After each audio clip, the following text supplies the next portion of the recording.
Mike, what was your read on the second period there when they popped in three and got the lead? What did you see or not like about that stretch for you guys? Well, from our standpoint, when pucks go in the back of the net, you just want to make sure that they had to earn them. And they had a couple of really nice individual plays. But I thought we had a little holy, and they capitalized on that. And at the end of the day, if you spot them 4 with 20, I like the way we finished, but I don't like, there's a little bit of the middle period was one that bit us. And again, we've played with fire a couple of different times and it hasn't. And we did make the push, but not enough. And sometimes the ones that hurt the most, you learn the most.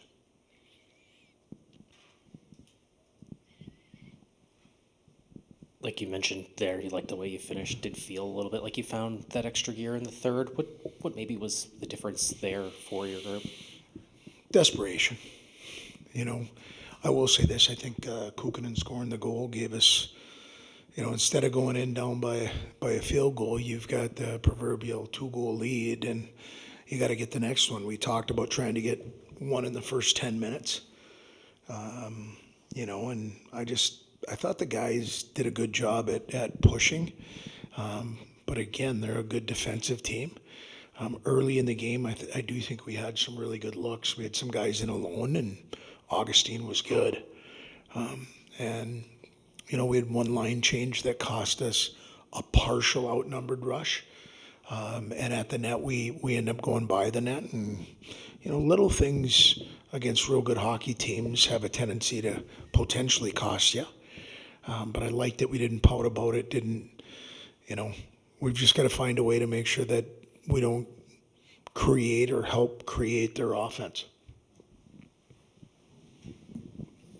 Did you see what happened on that line change? Because it looked like Pietila jumped off and Quinn went on, and they would be on opposite sides. I don't know if that was a planned thing for.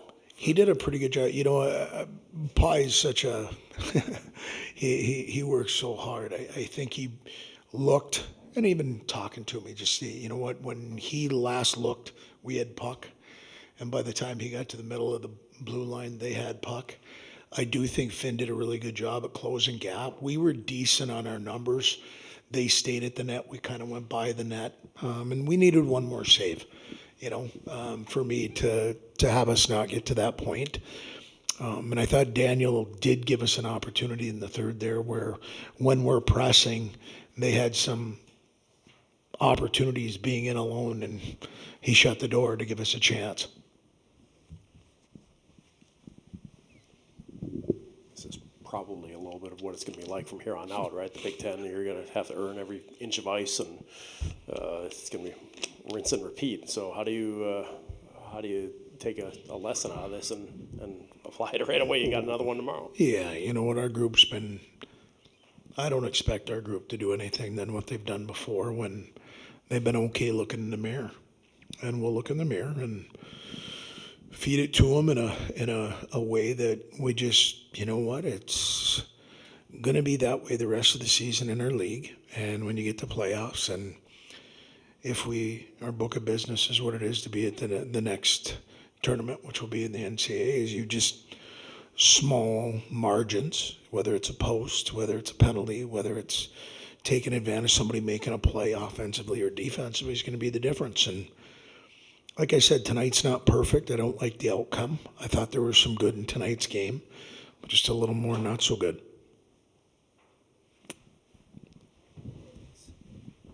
You mentioned, I think, in the first answer to Todd, those couple of goals in the second where they kind of just get out on the rush. Was that to you more of, not picking up a guy in the neutral zone, a back check issue, or just missing assignments? Well, I thought they had, you look at Stramel's goal. 2 of the goals, I thought they weren't alone until they were. And what I mean by that is through the neutral zone or at the blue line, we were in good spots. But again, I'm going to tell you that, our defensive core has been the backbone of our team this entire year, and so is our goaltending. And you've got to credit them for making a play. And then we'll learn from not defending it the way that we probably could have. And it's a learning experience for our group. Did you have any other reaction to the diving call other than what I saw behind the bench of you just kind of? I'll turn that around and ask you, when Tass went in all alone, all of a sudden his hands, it wasn't just his hands on his stick. But I'm also going to say this. We can sit here and split hairs.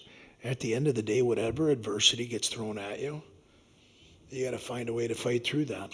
And so it's a learning experience for him, for us, and it's one that we'll learn from it and move on. We can't, that's past, and you can't do anything about it. We'll address it, but at the end of the day, we just got to move on.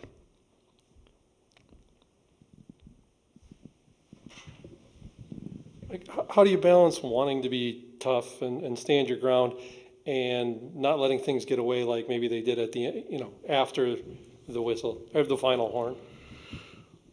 Well, I'm going to say this: when your potential All-American and leading goal scorer gets ripped from behind, we're going to protect each other. I've had no issue with that. I've had an issue with what happened, but I've had no issue with how Simon Tasty came to the defense of Quinn Finlay all day long.